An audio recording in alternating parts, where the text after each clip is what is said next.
नमस्कार, सप्ततारा न्यूजमध्ये आपले स्वागत आहे। न्यूज बुलेटिनमध्ये जाणून घेऊया आजच्या ठळक घडामोडी। कनेरखेडच्या शिंदे कुटुंबातील प्रमुख सदस्य या नात्याने गावास भेट। केंद्रीय मंत्री ज्योतिरादित्य शिंदे यांनी साधला ग्रामस्थांशी संवाद। अखंड हिंदुस्थानच्या गौरवशाली इतिहासामध्ये कनेरखेडच्या पवित्र भूमीला मानाचे स्थान आहे। कनेरखेडच्या पवित्र मातीने अखंड हिंदुस्थानची राजधानी दिल्लीच्या लाल किल्ल्यावर भगवा फडकण्याची ताकद दिली। श्रीमंत महादजी शिंदे हे या पवित्र भूमीतील वीर योद्धा होते। त्यांच्या या पवित्र भूमीला वंदन करताना मनापासून आनंद होत आहे। राजकीय नेता अथवा केंद्रीय मंत्री म्हणून मी या गावात आलो नाही, तर या कुटुंबातील प्रमुख म्हणून आलो आहे। जीवनातील शेवटच्या श्वासापर्यंत कनेरखेडच्या सर्वांगीण विकासामध्ये योगदान देणार असून शिंदे मंडळींबरोबर कायम राहणार आहे, अशी स्पष्ट ग्वाही केंद्रीय मंत्री श्रीमंत ज्योतिरादित्य शिंदे यांनी दिली। मध्य प्रदेश मधील ग्वाल्हेरच्या शिंदे संस्थानचे अधिपती मंत्री ज्योतिरादित्य शिंदे हे 2 दिवस महाराष्ट्र दौऱ्यावर असून सोमवारी सायंकाळी 5 वाजता त्यांनी महाराणी साहेब प्रियदर्शनी राजे आणि युवराज आर्यमान राजे यांच्या समवेत शिंदे कुटुंबियांचे मूळ गाव असलेल्या कनेरखेड गावास भेट दिली। गावात आगमन झाल्यानंतर त्यांनी सर्वप्रथम आपले पिताश्री श्रीमंत माधवराव शिंदे यांच्या पुतळ्यास आणि राजमाता यांच्या प्रतिमेस अभिवादन केले। फुलांचा भला मोठा हार घालत त्यांनी वंदन केले। त्यानंतर गावात प्रवेश करत असताना थेट जमिनीवर डोके टेकवत कनेरखेडच्या भूमीला अभिवादन केले। त्यांच्या पाठोपाठ युवराज आर्यमान राजे यांनी देखील त्याच पद्धतीने अभिवादन केले। राज्याचे सार्वजनिक बांधकाम मंत्री नामदार शिवेंद्रसिंहराजे भोसले, कराड उत्तरचे आमदार मनोजदादा घोरपडे, फलटणच्या श्रीमंत सरदार दिल्ली दिग्विजय वीर महाराजा महादजी शिंदे सरकार प्रतिष्ठानचे संस्थापक सचिन शिंदे सरकार, महाराष्ट्र राज्य योद्धा सरकार प्रतिष्ठानचे बापूसाहेब डावरे, उद्योजक सतीश खैरे, इतिहासक अभ्यासक अमोल जराड, जिल्हा नियोजन समितीच्या सदस्य ॲडव्होकेट दीपिका शिंदे, लोकनियुक्त सरपंच सारिका शिंदे, उपसरपंच अजित पवार, ॲडव्होकेट विजयसिंह शिंदे, विकास सोसायटीचे चेअरमन केशव शिंदे, माजी सरपंच संजय शिंदे, दुष्यंतराजे शिंदे फाकडे, माजी चेअरमन संभाजीराव शिंदे, समीर शिंदे, जयदीप शिंदे, दीपक शिंदे आदी मान्यवर आणि प्रमुख पदाधिकारी यावेळी उपस्थित होते।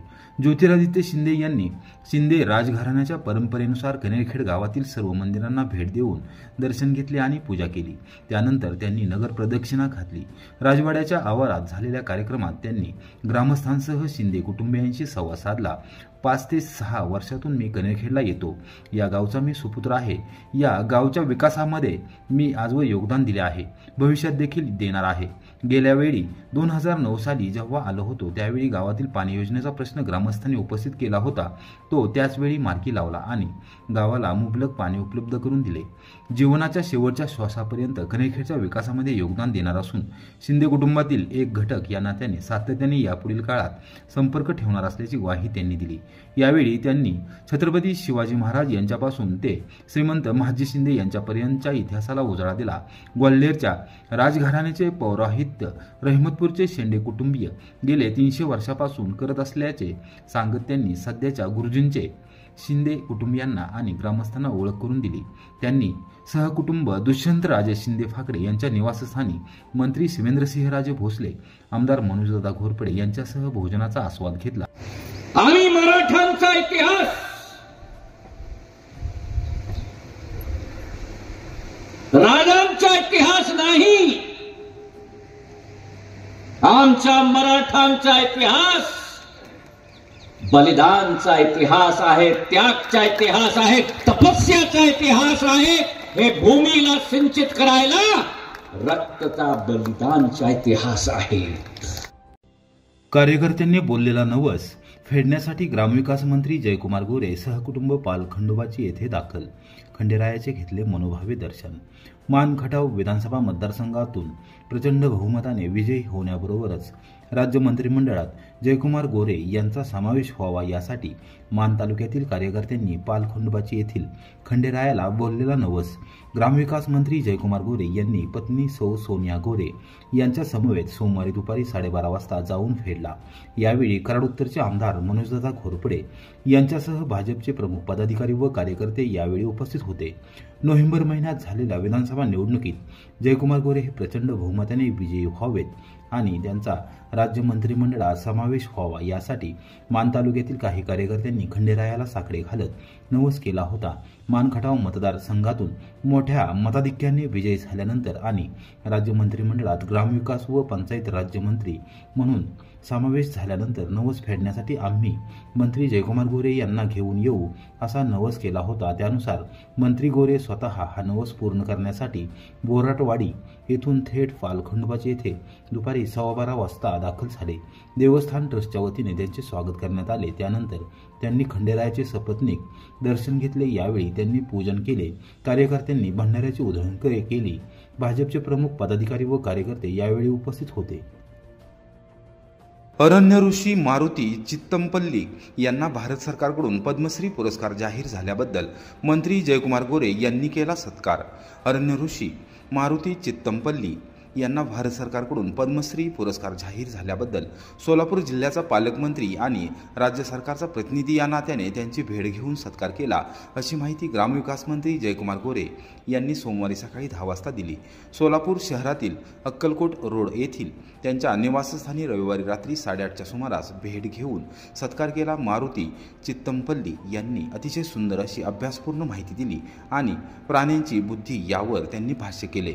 माकड, अस्वल त्यांच्या पिल्लांची काळजी कशी घेतात हे त्यांनी सांगितले. यावेळी जिल्हाधिकारी कुमार आशीर्वाद, महानगरपालिका माजी सभागृह नेते श्रीनिवास कर्ली आदी यावेळी उपस्थित होते. आणि माकडं ते भूक लाडू आणि ताण लाडू तयार करतात. ते आपला पिला करतात, कारण त्यांना माहित आहे की आता दुष्काळ पडलेला आहे. ते त्यांना तरी आता जगायचं नाहीच आहे, तर आपली पिलं जगतील त्यांच्याकरता लाडू हे करून ठेवतात आणि मग दे डाय आणि पिलं जगतात. स्वतःची ते त्या प्राणीपासून लाडू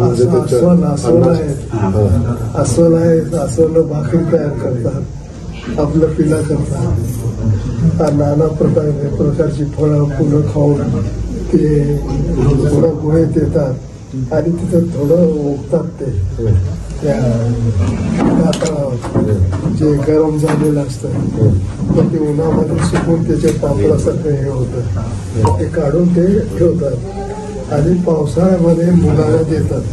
तर या अस्वलाच्या पिलांना हे पावसाला सहन होत नाही, एकदा भिजली की आजारी पडतात. तर त्यांची मुलं कधी बाहेर पडत नाहीत. अस्वलाची ती कायमची त्या गुहेमध्येच असतात. फलटण तालुक्यातील निंभोरे येथे गव्हाच्या शेतात मृतावस्थेत आढळला बिबट्या. शेतकऱ्यांमध्ये भीतीचे वातावरण. फलटण तालुक्यात निंभोरे गावच्या हद्दीत पुणे पंढरपूर पालखी महामार्गालगत गावाच्या शेतात एक बिबट्या मृत अवस्थेत आढळून आला. निंभोरे गावालगत असणाऱ्या अष्टविनायक हॉटेलच्या समोरील बाजूस गावाच्या शेतात रविवारी सायंकाळी 6 वाजण्याच्या सुमारास हा बिबट्या शेतकऱ्यांना मृत अवस्थेत आढळून आला. मृत अवस्थेत आढळून आलेल्या बिबट्याबाबत शेतकरी आणि ग्रामस्थांनी फलटणच्या वनविभागाला तात्काळ माहिती दिली. त्यानंतर वनविभागाचे अधिकारी व कर्मचारी तात्काळ घटनास्थळी दाखल झाले. सोमवारी सकाळी 10:30 वाजता वनविभागाच्या अधिकाऱ्यांनी याबाबत माहिती दिली. बिबट्याचा मृत्यू नक्की कशामुळे झाला याचा शोध ते घेत आहेत. निंबळक, मुंजवडी, गिरवी या परिसरात गेले काही दिवसांपासून बिबट्या दिसल्याची अनेक प्रकरणे समोर आली होती. अनेक वेळा वनविभागाच्या कॅमेऱ्यात देखील बिबट्या कैद झाला होता. मात्र पुणे पंढरपूर सारख्या इतक्या रहदारीच्या पालखी मार्ग परिसरात बिबट्या मृतावस्थेत आढळल्याने ग्रामस्थ आणि शेतकऱ्यांमध्ये भीतीचे वातावरण असून बिबट्याचे वास्तव्य या भागात असेल तर काळजी घेणे आवश्यक आहे. वन विभाग याविषयी चौकशी करत आहे.